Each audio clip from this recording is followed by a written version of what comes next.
Welcome back ख़वातीन हज़रात, हम वापस आ गए हैं शेफ़ असद के प्रोग्राम में। खाने में क्या है प्रोग्राम का नाम है, और शेफ़ जो है वो खूब चमचे हिला रहे हैं और मैं थोड़ा सा रेस्ट फरमा रही हूँ। लेकिन अब वापस चलती हूँ उनके पास और देखते हैं कि कहाँ तक पहुँचा है आपका ये पुलाव का। ये हमारा पुलाव बड़ी हद तक कंप्लीट हो रहा है। ये चावल हमने धो के रखे हैं, चुन के साफ़ करके।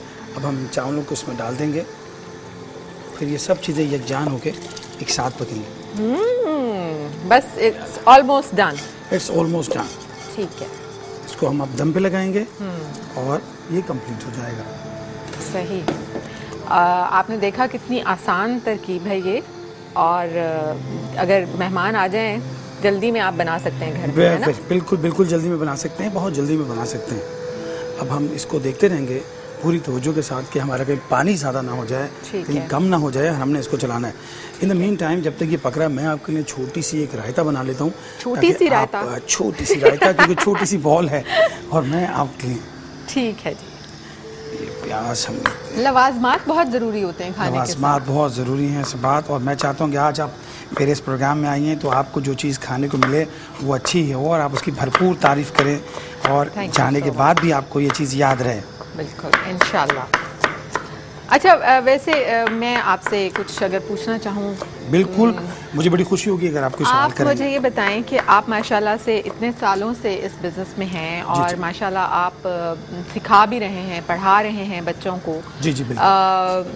ये बताएं कि आपको सबसे ज़्यादा आज तक कौन से किस किस्म का फूड आपको तैयार करके बहुत मज़ा आया या आपको बहुत खुशी महसूस हुई? बड़ा अच्छा आपने सवाल किया इस बात। असल में बात यह है कि मुझे हर वो खाना बनाते वक्त बहुत खुशी और बहुत मज़ा आया जिसको लोगों ने पसंद किया हो। जैसे मिसाल के तौर पर हम जो हमारा टूरिज़्म डिपार्टमेंट है वो बड़ा कॉम्प्लिकेटेड है और ये एक थका देने वाला अमल है जो आपको करना पड़ता है। मिसाल के तौर पर आपको एक सलाम दिन में अगर आप सुबह से स्टार्ट हो जाए तो 12 बजे तक आपको एक ही सलाम करना पड़ता है। तो ये मैं आपको बताता चलूँ, आज आप आइए कि ये दुनिया की सबसे बड़ी इंडस्ट्री काउंट होती है और हर 5वें में से 6ठा आदमी इस इंडस्ट्री में मुलाजिम होता है। इसके अलावा ये दुनिया की चार्मिंग तरीन इंडस्ट्री है। यहाँ रोज़ाना आपको सैकड़ों लोगों से मुलाकात करनी पड़ती है। उसमें बहुत अच्छी अच्छी पर्सनैलिटीज़ होती हैं, बहुत अच्छे अच्छे लोग होते हैं और जिनसे आप बहुत कुछ सीखते भी हैं। ये बड़ी चार्मिंग जॉब है और अगर यकीन करें कि अगर इस जॉब को किसी ने एक बार कर लिया तो वो दोबारा कोई दूसरी जॉब नहीं कर सकता।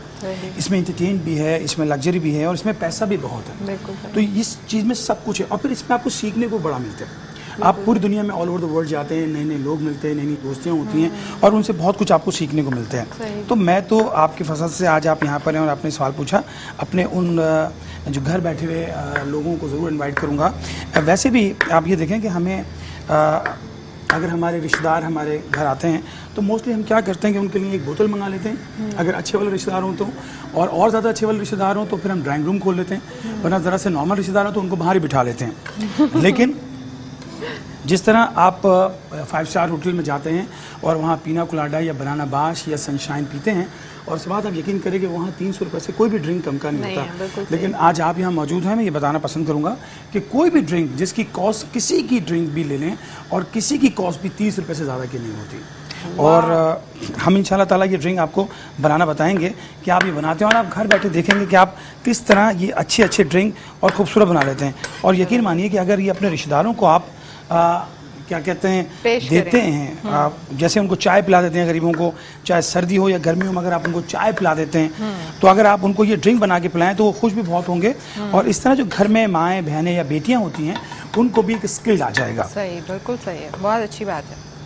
लेकिन मेरे ख्याल में शेफ़ हमारी जो मेहमान नवाजी है जी जी वो कुछ हमारी मसरूफियात की वजह से कम हो गई है। बिल्कुल सही कह रहे हैं, है ना। अब हम प्रेफर करते हैं कि हम लोगों को कहीं अगर हमने इनवाइट करना है तो कहीं बाहर किसी रेस्टोरेंट में या होटल में या क्लब में कहीं इनवाइट कर लें और वहीं पे उनको भुगता दें तो ज़्यादा बेहतर है, बजाय इसके कि हम घर पे बुलाएं। बिल्कुल सही कह रहे हैं आप, बिल्कुल सही कह रहे हैं, बिल्कुल आपकी बात। ये एक रवायत जो है ये बहुत स्लोली एंड ग्रेजुअली ये ख़त्म होती जा रही है। मेरा ख्याल में ये नहीं होनी चाहिए। ये बड़ी खूबसूरत रिवायत है हम लोगों की। बिल्कुल, बड़ी अच्छी बात तुमने कही कि हमें अपने मेहमानों को बड़ी इंपॉर्टेंस देनी चाहिए होती है। अब तो हम ये देखते हैं कि हमें कौन से मेहमान से किस तरह मिलना है, लेकिन यकीन कीजिए इस फूड नॉलेज के अंदर, इस फूड बिजनेस के अंदर छोटी छोटी चीज़ें आपको इतना ज़्यादा रंग और फ्लेवर दे सकती हैं कि जिनका कोई कहना ही नहीं। और आपके रिश्तेदार, आपके अजीज जो भी आपके घर आएंगे वो बहुत खुश होंगे। और वैसे एक जगह पे, सॉरी आपकी बात काट रही हूं, एक जगह पे मैंने एक बड़ी खूबसूरत बात पढ़ी थी कि हज़रत बीबी फातिमा माशाअल्लाह ने ये कहा है कि अगर तुम्हारे घर में मेहमान आए जी जी और वो कुछ खाए बगैर चले जाएं तो इसका मतलब ये है कि वो तुम्हारी मौत है। ये नाज़रीन देखिए कितनी प्यारी बात की है। हमेशा तो ये इतनी एक खूबसूरत बात जो मुझे बहुत अच्छी लगी और आज आपके साथ भी शेयर की है कि घर में अगर कुछ खाने के लिए वो नहीं बैठ सकता किसी भी वजह से, तो आप कुछ पिला दें उसको, जिस तरह अभी आप कह रहे थे, कोई भी ऐसा मशरूब आप उसको पेश कर दें। हाँ। देखिए आज नाज़रीन ये सब बात बुखारी की वजह से मुझे भी एक बड़ी प्यारी बात मालूम हुई, और किसी की बात मान लेना या उसको तस्लीम करना कोई बुरी बात नहीं है। और ये देखिए कि आज उन्होंने कितनी प्यारी बात बताई, और व्यूवर्स जो हमें देख रहे हैं और सुन भी रहे हैं हमें, वो उन्होंने कितनी प्यारी बात बताई कि मैं सदके जाऊँ बीबी फातिमा के, जो कि हमारी माँ की माँ का भी बड़ा दर्जा रखती हैं। उन्होंने कितनी खूबसूरत बात फरमाई है कि अगर कोई मेहमान घर से आए और ऐसे चला जाए तो वो आपकी मौत है। और मैं अक्सर व बेशतर मुशाहिदे में मेरी बात चीज़ आई है कि जब लोग मेहमान किसी घर आते हैं तो लोग कटना शुरू हो जाते हैं। हाँ। बहानेबाजी शुरू कर देते हैं, हम कहीं जा रहे हैं, खाला आ रही हैं, फूफो का फ़ोन आया है, वगैरह वगैरह। लेकिन आज की इन बात से आपको भी एक ज़रूर एक्सपीरियंस मिलेगा और मुझे भी मिलेगा। सवाल ज़रा इसको चलाएँ जी, देखेंगे चलाएं किस कंडीशन पर हैं। बस मेरा ख्याल में अभी कुछ वक्त और बाकी है, कुछ वक्त और बाकी है। और इन द मीन टाइम इस वक्त को देखते हुए मैं आपके लिए बेहतरीन सा रायता बनाता हूँ। ये शबाब बुखारी आज हमारे पास आई हैं, तो इनके दिन को यादगार बनाने के लिए मैं एक खूबसूरत सा रायता बना रहा हूँ, जिसके अंदर मैंने डाला है चॉप टमाटो, चॉप अनियन, और चॉप ही मैंने इसमें ग्रीन चिली डाली है, क्योंकि इसमें हमारी मिर्चों का इस्तेमाल बिल्कुल ना होने के बराबर है। तो इसमें हमने थोड़ी सी चॉप मिर्चें भी डाली हैं, ताकि ये जब बाइट लें तो इन बाइट में थोड़ा सा मिर्चों का फ्लेवर भी आ जाए। और ग्रीन चिल्ली का कोई नुकसान नहीं होता, बिल्कुल ग्रीन चिल्ली का बहुत फ़ायदा है, विटामिन सी। और आज का जो हमारा सवाल है वो अब आप मुझे जवाब नहीं दे सकते, मैं कुछ बता नहीं सकता, लेकिन ग्रीन चिल्ली का मैं आपको फ़ायदा आज बता दूं, क्योंकि नॉर्मली इस बात होता है ये कि हम इनसे सवाल पूछते हैं and the back to answer, और वो हमें जवाब देते हैं, फिर हम उसमें से बता देंगे लास्ट में ये कौन सा सही है। लेकिन ग्रीन चिल्ली का फ़ायदा ये है कि आप एक ग्रीन चिल्ली या आधी चिल्ली एक दिन में ज़रूर खा लिया करें, क्योंकि जो इसके सीड होते हैं, ये वाइट वाले जो सीड होते हैं, और ये ग्रीन चिल्ली जो होती है, ये आपको हैज़ा होने से बचाती है, बिल्कुल, यानी फूड पॉइजनिंग से आपको ग्रीन चिल्ली सेफ रखती है। बिल्कुल सही। मगर जैसे कि मैंने पहले कहा कि आप एक खा लें या आधी खा लें, इसका ये मकसद नहीं है कि आप कई ग्रीन चिल्लियाँ खा जाएं दिन के अंदर। नहीं, वैसे बहुत सारे लोग ऐसे हमारे पाकिस्तान में मैंने देखे हैं जो कच्ची मिर्चें खाने के साथ खा रहे होते हैं और दबा के खा रहे होते हैं। ये बिल्कुल दुरुस्त कह रही हैं, वाकई कच्ची मिर्चें खा रहे होते हैं और दबा के खा रहे होते हैं, लेकिन वो अच्छा नहीं होता बात के लिए। तो ये बिल्कुल सही, शेफ़ ने ये बहुत अच्छी एक टिप आप लोगों को दी है कि ग्रीन, और ख़ास तौर पे कहते हैं कि जब आप कहीं बाहर खाना खा रहे हो, किसी ढाबे टाइप खाना जो होता है, वहाँ पे अगर आप खा रहे हो तो वहाँ पे ज़रूर ग्रीन चिली जो है उसका इस्तेमाल कीजिए, क्योंकि उस खाने का कुछ ज़्यादा भरोसा नहीं होता। बिल्कुल दुरुस्त कह रही हैं ये। तो वो आपके जो डाइजेस्ट है, वो आपका खाना जो है वो बहुत अच्छी तरह से डाइजेस्ट हो जाएगा। नाज़रीन, हमारा पुलाव दम की तरफ जा रहा है, और सुबात बुखारी ने आज बड़ी प्यारी बात बताई, जिससे मैं तो बड़ा मुतमईन और मुतासिर हुआ ये बात सुन के, और इंशाल्लाह ज़िंदगी में कोशिश करूँगा कि इस बात को ज़रूर अपने पास रखूँ, आप भी ज़रूर रखिएगा।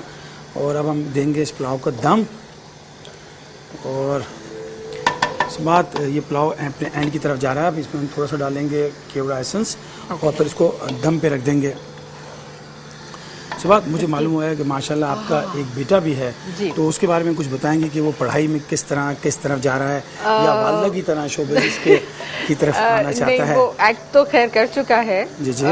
आजकल उसका एक प्ले चल रहा है माशाल्लाह ARY से। वाह, मेरा साई ही इज 7+ माशाल्लाह से 7+। Very good. और ही इज इन क्लास 1 अभी तो। अच्छा। और लेकिन पढ़ाई में माशाल्लाह इज वेरी गुड, अच्छा है। वो कलर मुझे देना हाथ के हाथ जी। सवाल कुछ दिन पहले मैंने आपका मॉर्निंग शो भी देखा था, उसमें भी बड़ा अच्छा लगा और बड़ा मज़ा आया वो मॉर्निंग शो देख के आपके। अब नहीं कर रही हैं आप किसी चैनल का मॉर्निंग शो आप? इंशाल्लाह जी ज़रूर करूँगी, अगर कोई अच्छा मॉर्निंग